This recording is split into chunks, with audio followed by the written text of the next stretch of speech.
الحمد لله نحمده ونستعينه ونستغفره ونؤمن به ونتوكل عليه ونعوذ بالله من شرور أنفسنا ومن سيئات أعمالنا من يهده الله فلا مضل له ومن يضلله فلا هادي له وأشهد أن لا إله إلا الله وحده لا شريك له وأشهد أن سيدنا وسندنا ونبينا ومولانا محمدا عبده ورسوله صلى الله تعالى عليه وعلى آله وأصحابه وبارك وسلم تسليما كثيرا. أما بعد فأعوذ بالله من الشيطان الرجيم. بسم الله الرحمن الرحيم. الحمد لله رب العالمين الرحمن الرحيم مالك يوم الدين إياك نعبد وإياك نستعين اهدنا الصراط المستقيم صراط الذين أنعمت عليهم غير المغضوب عليهم ولا الضالين.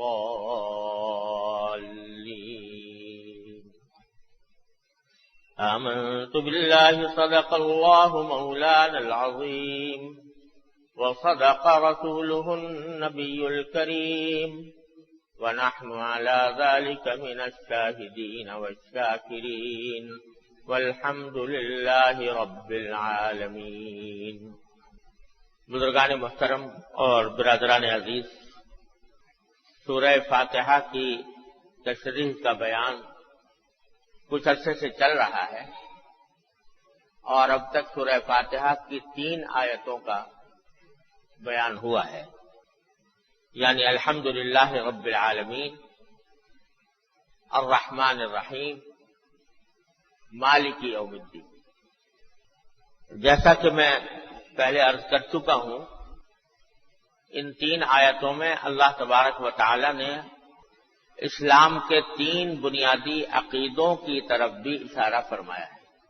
الحمدللہ رب العالمین کے معنی یہ ہے کہ تمام تعریفیں اللہ کی ہیں جو سارے جہانوں کا پروردگار ہے، اور اس سے خود بخود یہ بات نکلتی ہے کہ جب وہ سارے جہانوں کا پروردگار ہے تو تنہا وہی ہے جو خدا ہے، تنہا وہی ہے جو معبود ہے، اس کے ساتھ کوئی اور معبود شریک نہیں. تو اس سے توحید کا عقیدہ نکلتا ہے. دوسری آیت میں فرمایا کہ الرحمن الرحیم، اللہ تبارک و تعالی رحمان و رحیم ہے، سب پر رحم کرنے والا ہے، بہت رحم کرنے والا ہے. تو اس کی رحمت کا تقاضا یہ ہے کہ وہ انسان کو دنیا میں بھیج کر اندھیرے میں نہ چھوڑے، بلکہ اس کو یہ بتائے کہ اسے اس دنیا میں کس طرح زندگی گزارنی ہے. اور اسی کام کے لیے اللہ تبارک و تعالی نے پیغمبروں کا سلسلہ جاری فرمایا، انبیاء کرام علیہم الصلوۃ والسلام بھیجے، ان پر کتابیں اتاری تاکہ ان کے ذریعے انسان کو بتایا جائے کہ اس دنیا میں اسے کس طرح زندہ رہنا ہے. لہذا اس دوسری آیت سے رسالت کا عقیدہ نکلتا ہے. تیسری آیت مالک یوم الدین میں فرمایا کہ اللہ تبارک و تعالی یوم حساب کا مالک ہے. اس دن کا مالک ہے جبکہ انسانوں کے تمام اعمال کا حساب ہوگا، محاسبہ ہوگا. تو اس میں آخرت کا عقیدہ بیان فرمایا گیا کہ یہ زندگی جس میں تم وقت گزار رہے ہو، یہ ایسا نہیں ہے کہ بس یہیں جی کر اور سو کر اور جاگ کر اور کھا کر اور پی کر معاملہ ختم ہو جائے. بلکہ ایک وقت آنے والا ہے کہ اس زندگی کے بعد ایک دوسری زندگی آنے والی ہے جو ابدی زندگی ہے، دائمی زندگی ہے، ختم ہونے والی نہیں ہے۔ اور اس زندگی میں اللہ تبارک و تعالی تم سے اس دنیا کی زندگی میں کیے ہوئے کاموں کا حساب لیں گے۔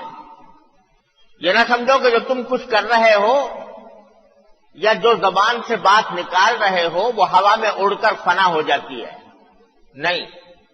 ما یلفظ من قول الا لدیہ رقیب عتید، قرآن کریم فرماتا ہے یتلقی المتلقیان عن الیمین وعن الشمال قعید، ما یلفظ من قول الا لدیہ رقیب عتید، کہ دو اللہ کے تعالیٰ کی طرف سے دو فرشتے مقرر ہیں، قرآن کہتا ہے، ایک دائیں جانب اور ایک بائیں جانب بیٹھا ہے۔ جو کچھ تم کر رہے ہو سب ریکارڈ ہو رہا ہے اللہ تبارک و تعالیٰ۔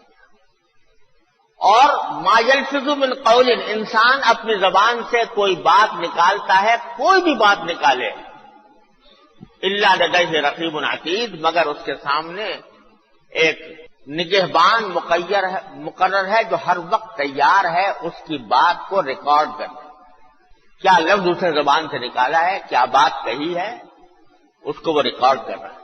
اور آخرت میں جب پہنچو گے اللہ تبارک و تعالیٰ کی بارگاہ میں تو وَوَجَدُوا مَا عَمِلُوا حَاضِرًا، قرآن کہتا ہے جو کچھ عمل کیا تھا سب اپنے سامنے موجود پاؤ گے، جو کچھ عمل کیا تھا بالغ ہونے سے لے کر اور مرتے دم تک جو جو کام کیے تھے وہ سارے کے سارے تمہارے سامنے موجود ہوں گے، سب دکھا دی جائے گی، فلم دکھا دی جائے گی اس کی کیا کیا کرتے رہے ہو، جو مجمع میں کیا تھا وہ بھی اور جو تنہائی میں کیا تھا وہ بھی، وہ سب دکھا دیا جائے گا۔ وَوَجَدُوا مَا عَمِلُوا حَاضِرًا، جو کچھ عمل کیا تھا وہ سب اپنے آنکھوں کے سامنے حاضر پائیں گے لوگ۔ وَلَا يَظْلِمُ رَبُّكَ أَحَدًا، اور تمہارا پروردگار کسی پر ظلم نہیں کرے گا، جیسے اعمال ہوں گے ویسا ہی انجام بھی ہوگا، جو کچھ یہاں بو گے وہی وہاں پر کاٹو گے۔ تو یہ آخرت کا عقیدہ ہے جو اس مالک یوم الدین کا لفظ استعمال کر کے اللہ تبارک و تعالیٰ نے توجہ دلائی ہے قرآن کی سب سے پہلی سورت میں، اس سورت میں جو ہر نماز کی ہر رکعت میں پڑھی جاتی ہے کہ یاد رکھنا یہ دنیا یہاں ختم ہو جانے والی نہیں ہے، ایک وقت آئے گا جب تمہیں اپنے ایک قول و فعل کا حساب دینا ہوگا، مالک یوم الدین، وہ مالک ہے اس دن کا۔ تو توجہ اس پہلی ہی صورت میں اللہ تعالیٰ نے دلا دی کہ اپنا ہر کام کرتے وقت دھیان رکھو گا کسی وقت اس کا جواب دینا ہے اللہ تعالیٰ کے سامنے، لہذا اللہ تبارک و تعالیٰ ہی کے احکام کے مطابق، اس کی دی ہوئی تعلیمات کے مطابق، اس کے بیان کیے ہوئے آداب کے مطابق اس دنیا میں زندہ رہنا ہے۔ اب سوال پیدا ہوا کہ یا اللہ یہ اتنا بڑا فریضہ ہمارے اوپر ڈال دیا گیا کہ دنیا میں زندہ رہو تو اللہ تعالیٰ کے احکام کے مطابق رہو، حلال طریقے سے رہو، حرام سے پرہیز کرو، فرائض و واجبات بجا لاؤ، 5 وقت نماز پڑھا کرو، رمضان کا مہینہ آئے تو روزے رکھا کرو، اگر مالدار ہو تو زکوٰۃ ادا کیا کرو، حج کرو، اور جھوٹ نہ بولو، غیبت نہ کرو، حرام طریقے سے مال نہ کماؤ، رشوت نہ لو، رشوت نہ دو، سود نہ کھاؤ۔ اتنی ساری پابندیاں ہیں جو اللہ تبارک و تعالیٰ نے اس دنیا میں زندہ رہنے کے لیے عائد کی ہیں۔ تو یا اللہ یہ کیسے ہوگا، کیسے ہم اس کی پابندی کر پائیں گے؟ اس کا جواب ہے اگلی آیتوں میں، ایاک نعبد و ایاک نستعین، اے پروردگار ہم تیری ہی عبادت کرتے ہیں اور تجھی سے مدد چاہتے ہیں۔ ایاک نعبد، اے اللہ تیری ہی عبادت کرتے ہیں، یعنی ایمان تو ہم لے آئے آپ کی توحید پر بھی، آپ کے پیغمبروں پر بھی، اس بات پر بھی کہ ایک دن مرنے کے بعد آپ کے سامنے پیش ہونا ہے، اور اب عبادت بھی آپ ہی کی کرتے ہیں، بات کسی اور کی نہیں مانیں گے سوائے آپ کے۔ لیکن سوال یہ ہے کہ یہ جو ہم کہہ رہے ہیں کہ عبادت آپ ہی کی کریں گے، کسی اور کی نہیں کریں گے، یہ ہمارے بس میں نہیں ہے جب تک کہ آپ کی مدد شامل حال نہ ہو، جب تک آپ کی توفیق شامل حال نہ ہو ہم یہ کر نہیں سکتے۔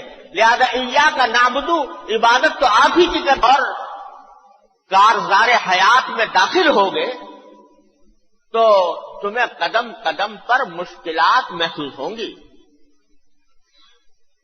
یا اللہ یہ حکم، اس حکم پر کیسے عمل کریں، اس حکم پر کیسے عمل کریں، ایسے حکم پر کیسے عمل کریں۔ تو اس کا نسخہ بھی یہی ہے کہ جب کبھی مشکل محسوس ہو ہمارے پاس آ جاؤ، ہم سے مدد مانگو۔ ایاک نعبد و ایاک نستعین، اللہ تجھی سے تیری عبادت کرتے ہیں، تیرے سوا کسی کی عبادت نہیں کرتے، تجھی سے مدد مانگو۔ اب ذرا ان دو جملوں کو ذرا دیکھ لیجئے، ذرا تھوڑی سی تفصیل کے ساتھ الگ الگ۔ ایاک نعبد کا معنی کیا ہے کہ اللہ ہم تیری ہی عبادت کرتے ہیں۔ عبادت کے کیا معنی ہے؟ عبادت کے معنی ہے بندگی، اور بندگی کا مطلب، بندگی یوں سمجھ لو جیسے غلامی، غلامی جیسی سمجھ لو، یعنی غلامی اللہ ہم تیری ہی کریں گے، تیرے سوا کسی اور کی غلامی نہیں کریں گے۔ کیا مانا؟ کہ جب تجھے ہم نے اپنا خالق مانا، اپنا مالک مانا، اپنا پروردگار مانا، اپنا معبود مانا، تو بس تیری ہی ذات ہے، تنہا تیری ذات ہے جو واجب الاطاعت ہے، جس کی اطاعت، جس کی فرما برداری ہم نے اپنے اوپر لازم کر لی ہے۔ جس دن یہ کہا تھا کہ اشہد اللہ الہ الا اللہ، تو یہ اقرار کر لیا تھا کہ اے اللہ اطاعت اور فرما برداری تنہا تیرا حق ہے، تیرے سوا کسی کی فرما برداری نہیں۔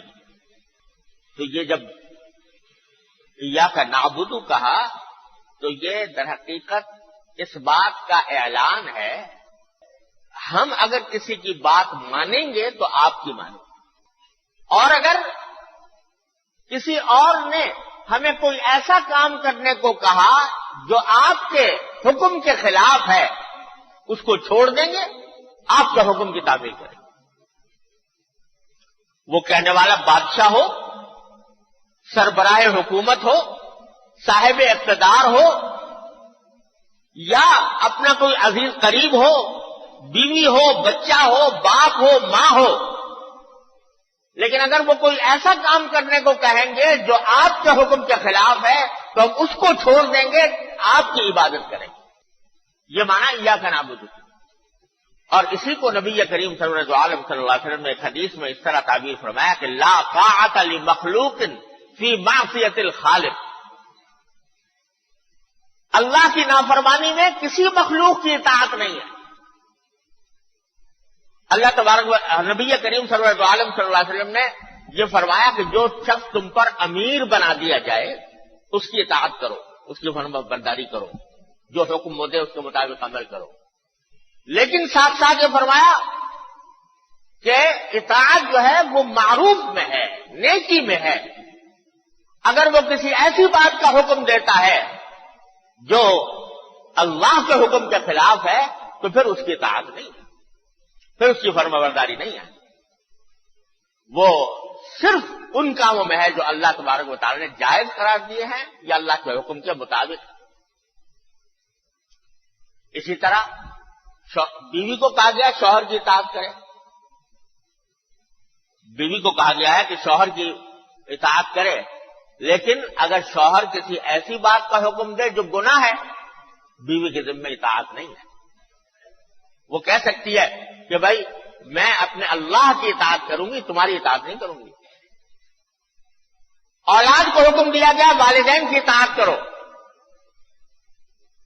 لیکن اگر والدین کسی غلط کام کا حکم دینے لگے، ناجائز بات کا حکم دینے لگے، والدین کی اطاعت نہیں ہے۔ پھر یہاں دھوکہ لگ جاتا ہے بہت سے لوگوں کو، وہ کہتے ہیں اللہ تعالیٰ نے والدین کی اطاعت کا حکم دیا ہے، اللہ تعالیٰ نے بیوی کو شوہر کی اطاعت کا حکم دیا ہے، تو اگر وہ کوئی بات کہہ رہے ہیں تو ہمیں ماننی چاہیے، چاہے وہ جائز ہو یا ناجائز ہو.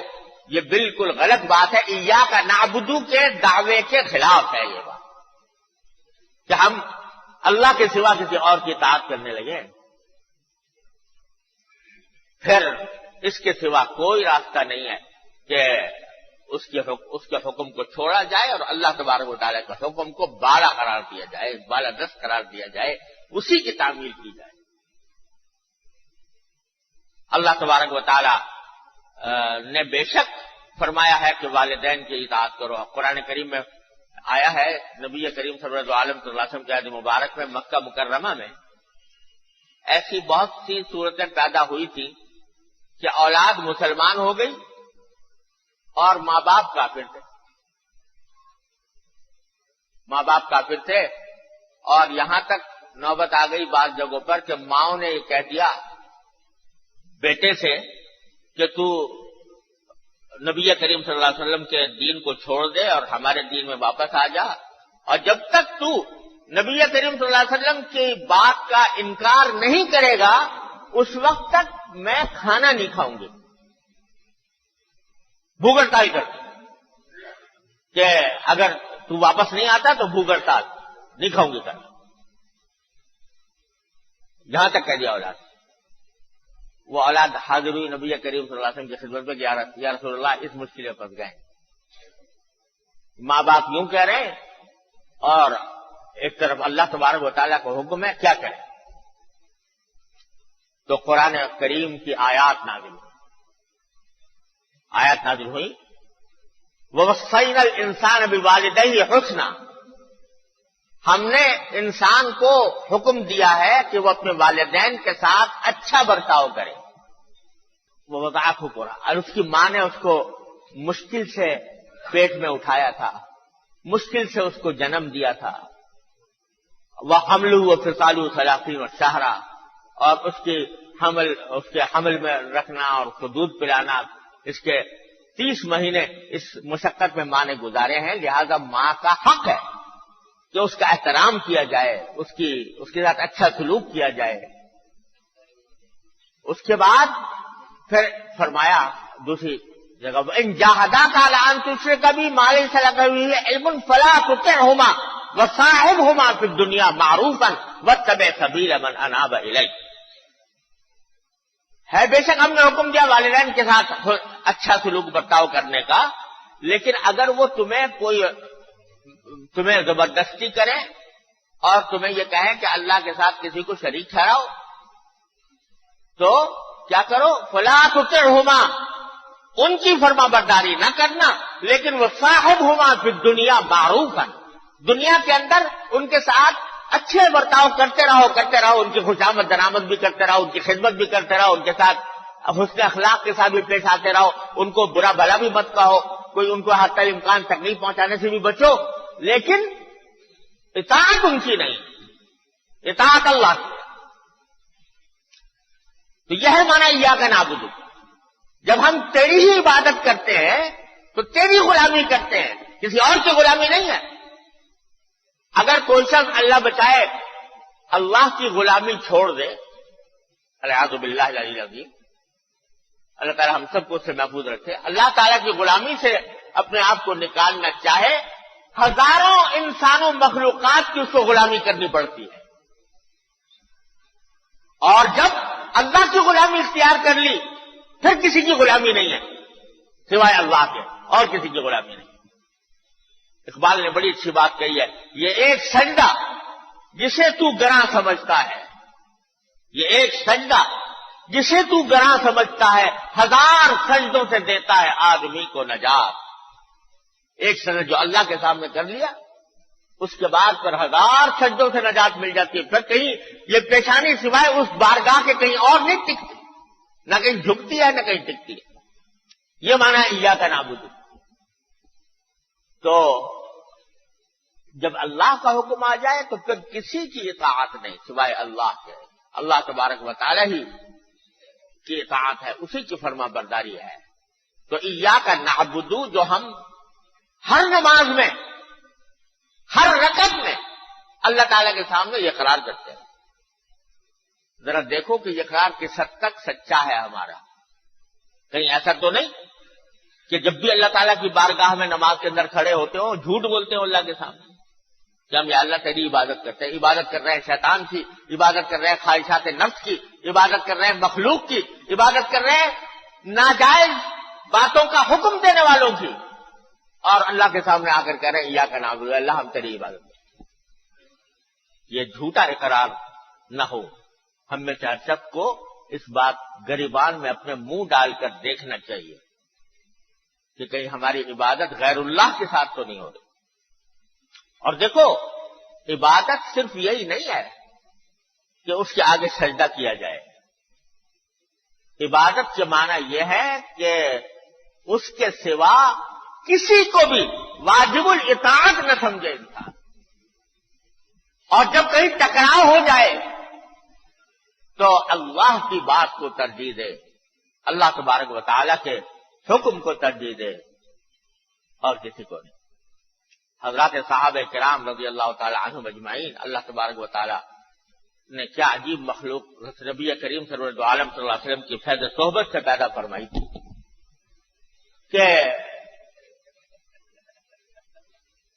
جو بڑی بڑی بری عادتیں پڑی ہوئی تھیں، دل میں گھر کی ہوئی تھی، طبیعت میں جم گئی تھی، لیکن اللہ کا حکم آ گیا فوراً ان کو خیروات کہہ دیا. دیکھو یہ شراب جو تھی، شراب اللہ بچائے ہر مسلمان کو اس سے محفوظ رکھے، اس کی جب عادت کسی کو پڑ جاتی ہے، لت پڑ جاتی ہے، تو اس کو چھوڑنا بڑا مشکل ہوتا ہے. آج کل تو ہم لوگ کوئی سگریٹ کا عادی بن جاتا ہے، کوئی پان تمباکو کا عادی بن جاتا ہے، کوئی نسوار کا عادی بن جاتا ہے، اسی کو چھوڑنا کتنا مشکل لگتا ہے. لیکن شراب کی لت تو ایسی ہے اعوذ باللہ، اللہ تعالیٰ ہمیں مسلمان کو محفوظ رکھے کہ وہ اگر لگ جائے تو چھوڑنا بہت ہی مشکل ہو. اس کی فطرت میں ہے، ایک شراب کی فطرت میں یہ انسان کو ایسا اپنا محتاج بنا دیتی ہے کہ جب تک اللہ بچائے وہ پی نہ لے اس وقت تک وہ اس کو چین نہیں آتا. چھٹتی نہیں ہے منہ سے یہ کافر لگی ہوئی، اقبال کہتا ہے کہ منہ سے لگ جاتی ہے، چھٹتی نہیں ہے منہ سے یہ کافر لگی ہوئی، غالب کہتا ہے. تو ایسی خراب چیز ہے. ایک زمانے میں یورپ میں اس کی خرابیوں کا لوگوں کو احساس ہوا کہ یہ سن 1922 کی بات ہے کہ یورپ میں لوگوں کا احساس ہوا کہ شراب بڑی مضر ہے، بڑی خطرناک چیز ہے، لوگوں کی صحت کو تباہ کر رہی ہے اور اس کی وجہ سے حادثات ہوتے ہیں، پتہ نہیں کیا کچھ ہوتا ہے. تو انہوں نے کیا کیا کہ ایک قانون بنا دیا کہ شراب بند. 1922 میں باقاعدہ قانون نافذ کیا گیا کہ شراب بند، اب کوئی شراب نہیں پیے گا. قانون تو ہو گیا. اب قانون جو ہے اس کا مطلب کیا ہے کہ پولیس اس کی نگرانی کرے اور قانون نافذ کرنے والی ایجنسیاں اس کی دیکھ بھال کریں. لوگوں نے پولیس کے سامنے تو شراب پینی چھوڑ دی، نافذ کرنے والی ایجنسیوں کے سامنے چھوڑ دی، اپنے گھروں میں بٹیاں بنا لی. گھروں میں بٹیاں بن رہی ہیں اور شراب کشید ہو رہی ہے اور لوگ پی رہے ہیں گھروں میں. پہلے تو کارخانوں میں بنتی تھی، تو کارخانوں میں بننے کی صورت میں ذرا صفائی ستھرائی کا کچھ اہتمام ہو جاتا تھا. لیکن اب گھر کے اندر بننے لگی تو اس میں گندگی بھی پیدا ہو گئی، اس میں اور زیادہ مضرتیں پیدا ہونے لگی. چھوڑی کسی نے نہیں، ایک فرد نے بھی نہیں، کیونکہ قانون کا ڈنڈا انسان کو مجمع کے اندر گناہ کرنے سے تو روک سکتا ہے، لیکن جنگل کی تنہائی میں اور رات کی تاریکی میں اس کے اوپر کون پہرا بٹھائے؟ وہ پہرا بٹھانے والی چیز تو ایک ہی ہے، اور وہ ہے اللہ جل جلالہ کے سامنے جواب دہی کا احساس، جو انسان کو جنگل کی تنہائی میں بھی، رات کی تاریکی میں بھی اس کے دل پر پہرے بٹھاتا ہے. وہ موجود نہیں تھا. نتیجہ یہ کہ کچھ ہی عرصے کے بعد قانون واپس لینا پڑا کہ جب ہم فیل ہو گئے ہم نہیں بند کروا سکتے، اور پھر قانون واپس لینا پڑا. آئیے عرب لوگوں کی طرف، جس میں سرکار دو عالم صلی اللہ علیہ وسلم تشریف لائے تھے، جس معاشرے میں وہاں شراب کا یہ عالم تھا کہ شراب ان کی گھٹی میں پڑی ہوئی تھی، وہ اس کے اوپر ناز کرتے تھے کہ ہم بڑے شراب پینے والے لوگ،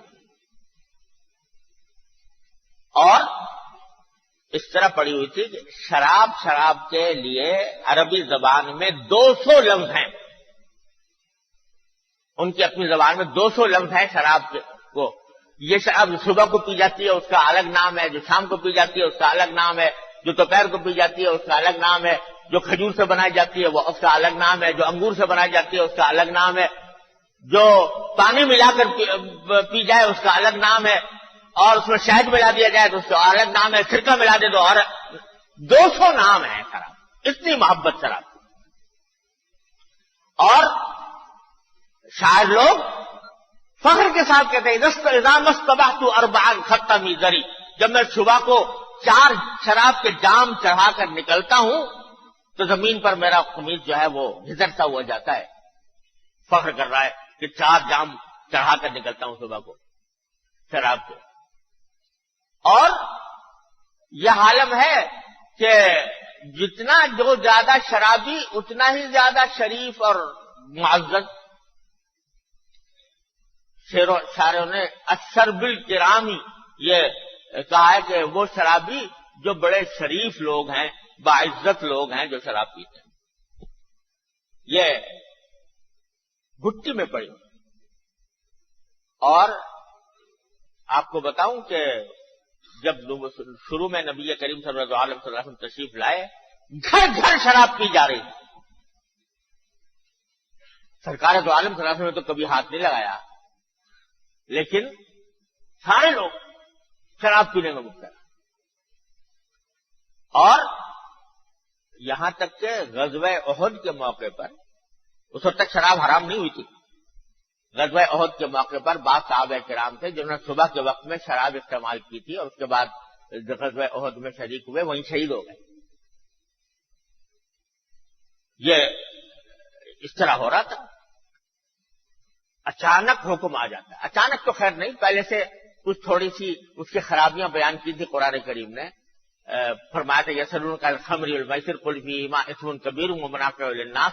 لوگ آپ سے شراب کے بارے میں پوچھتے ہیں، ان کو اتنا بتا دو فی الحال اس میں خرابیاں بھی بہت ہیں، کچھ فائدے بھی ہیں، لیکن خرابیاں زیادہ ہیں فائدے کے مقابلے میں. اتنا بات ہے، یہ نہیں کہا کہ حرام ہے چھوڑ دو، فوراً نہیں کہا.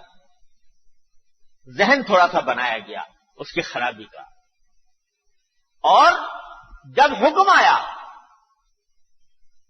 کہ انما الخمر والمیسر والانصاب والازلام رجس من عمل الشیطان فاجتنبوہ، یہ شراب، یہ جوا جو تم کھیلتے ہو، یہ سب شیطان کا عمل ہے، گندگی ہے، پرہیز کرو اس سے. یہ حکم آیا. تو حضرت انس رضی اللہ تعالیٰ عنہ جو نبی کریم صلی اللہ علیہ وسلم کے خاص خادم تھے، وہ فرماتے ہیں کہ میں اس روز اپنے سوتیلے باپ ابو طلحہ کے گھر میں ایک مجلس میں ساقی بنا ہوا تھا، لوگوں کو شراب پلا رہا تھا. ابو طلحہ ان کے سوتیلے باپ ہیں، ان کے گھر میں لوگ جمع تھے اور شراب کی محفل چل رہی تھی. حضرت انس کہتے ہیں کہ میں شراب پلا رہا تھا سب کو. اچانک منادی کی آواز آئی جو گلی میں اعلان کر رہا تھا کہ الا ان الخمر قد حرمت، سب سن لو کہ اللہ تعالیٰ کی طرف سے شراب حرام کر دی گئی. تو حضرت انس فرماتے ہیں کہ جب یہ آواز کان میں پڑی ان حضرات صحابہ کرام کے، جس شخص کے ہاتھ میں پیالہ تھا اور منہ تک پہنچ چکا تھا، اس نے وہ ایک گھونٹ لینا گوارا نہیں کیا، پیالے کو زمین پر پٹک اور یہ کہا کہ جتنے مٹکے ہیں شراب کے سب توڑ دو. اور 3 دن تک شراب مدینہ منورہ کی گلیوں میں پانی کی رو کی طرح بہتی رہی. آپ اندازہ لگائیے جو ساری زندگی کی عادت، جس کے بغیر زندہ رہنا مشکل لگ رہا ہے. دل کی خواہش یہ ہے کہ پی لیں، لیکن کیونکہ عہد کر چکے تھے ایاک نعبد، اے اللہ ہم تیری عبادت کریں گے، کسی اور کی نہیں کریں گے، تو اپنے نفس کی عبادت کو چھوڑ کر اللہ تبارک و تعالیٰ کی عبادت کرنے کی خاطر اپنی 70 سالہ عادت کو بھی اس طرح خیرباد کر دی، چھوڑ دیا۔ کسی کے منہ کو پھر اس کے بعد پیالہ نہیں لگا، جو برتن رکھے ہوئے تھے، جو پہلی شرابیں رکھی ہوئی تھی، ان کو بھی بہا کر ختم کیا گیا، بیچنا بھی گوارا نہیں کیا کہ بھائی اتنے پیسے لگے ہوئے اس کے اوپر کم از کم بیچ دیں، کسی کافر کو بیچ دیں، بیچ کر پیسے کما لیں، نہیں۔ ایاک نعبد، یہ ہے ایاک نعبد، اے اللہ تیرے سوا کسی کی عبادت۔ حضرت مرثد رضی اللہ تعالیٰ عنہ ایک صحابی ہیں، جس طرح شراب کی عادت تھی اہل عرب میں، اسی طرح نامحرم عورتوں سے تعلقات قائم کر کے اللہ بچائے بدکاری کا بھی ایک عام رواج تھا۔ تو ایک صحابی مرثد ابن ابی مرثد رضی اللہ تعالیٰ عنہ، ان کی ایک لڑکی سے تعلقات تھے، جیسا کہ آزاد اور آوارہ لوگوں میں ہوتا ہے، وہ تعلقات جو ہیں وہ جنسی تعلقات کی حد تک بھی پہنچے ہوئے۔ مسلمان ہو گئے، مسلمان ہونے کے بعد جب کلمہ پڑھ لیا، اللہ تعالیٰ کے سامنے اقرار کر لیا لا الہ الا اللہ اشہد ان لا الہ الا اللہ کا، تو ایک دن جا رہے تھے تو راستے میں وہی عورت ملی، عناق نام تھا اس کا، وہ ملی اور اس نے ان کو گناہ کی دعوت دی، یعنی جیسے پہلے یارانہ تھا چلو۔ تو حضرت مرثد نے جواب میں کہا کہ عناق، اب میرے تمہارے درمیان اسلام حائل ہو، میں اللہ پر ایمان لا چکا ہوں، اب میں تمہارے ساتھ وہ تعلقات برقرار نہیں رکھ سکتا جو پہلے تمہارے درمیان تھے۔ اس نے اپنی محبت کا حوالہ دیا، اس نے اپنے عشق کا حوالہ دیا، اس نے اپنے کہا کہ تمہیں کیا ہو گیا ہے، مگر یہ ٹس سے مت نہ ہو۔ تو اس نے کہا میں تو ساری اپنی زندگی میں تم سے میں نے محبت کیا، تم سے تعلق قائم کیا ہے، تو میں کیسے اب تمہارے بغیر زندہ رہوں گی؟ تو انہوں نے کہا بھائی اگر رہنا ہے تو پھر ایک ہی راستہ ہے اس کا کہ تم سے نکاح کر لوں، لیکن نکاح بھی میں اس وقت تک نہیں کروں گا جب تک نبی کریم سرور عالم صلی اللہ علیہ وسلم سے پوچھ نہ لوں کہ ایک غیر مسلم عورت سے نکاح کرنا جائز ہے ہی نہیں۔ حضور اقدس صلی اللہ علیہ وسلم کی خدمت میں حاضر ہوئے، آ کر عرض کیا، سارا واقعہ بتایا اور پوچھا کہ یا رسول اللہ یہ صورتحال پیدا ہو گئی، کیا میں اس سے نکاح کر سکتا ہوں؟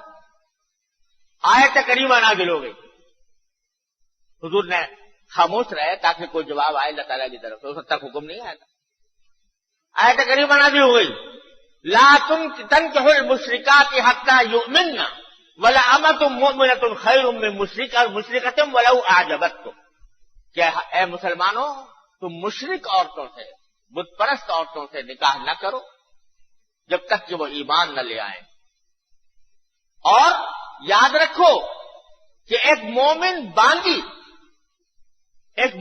باندی ایک مشرک آزاد عورت سے زیادہ بہتر ہے، چاہے تمہیں وہ مشرک عورت پسند آ رہی۔ انہوں نے جا کر کہہ دیا عناق سے کہ بھئی ایک راستہ تھا میرے اور تمہارے درمیان تعلق باقی رہنے کا کہ وہ نکاح ہو جاتا، لیکن آیت اللہ تعالیٰ کی طرف سے حکم آ گیا ہے کہ اب میں تمہارے ساتھ غیر مسلم ہونے کی حالت میں نکاح نہیں کر سکتا، لہذا اب میرا تمہارا راستہ کوئی نہیں سوائے۔ آپ اندازہ لگائیے کہ جذبات، خواہشات کیا کچھ ہوں گی، لیکن اللہ تبارک و تعالیٰ کے حکم کے آنے کے بعد ساری جذبات فنا ہیں، ساری خواہشات دریا برد ہے۔ کیوں؟ اس لیے کہ یہ اقرار کیا اللہ تبارک و تعالیٰ کے سامنے کہ ایاک نعبد، ہم اے اللہ تیری ہی عبادت کرتے ہیں، تیرے سوا کسی کی۔ یہ ہے وہ اقرار جو ہم آپ سورہ فاتحہ کے اندر کرتے ہیں۔ تو بھائی یہ اقرار کو سوچ سمجھ کر کرنا چاہیے اور اس کے تقاضوں پر عمل کرنے کی کوشش کرنی چاہیے۔ آخری بات جو میں اس وقت کہنا، اسی موضوع سے متعلق سے الگ ایک بات کہنا چاہتا تھا۔ آپ کو پتا ہے کہ ساری کافر ملت جو ہے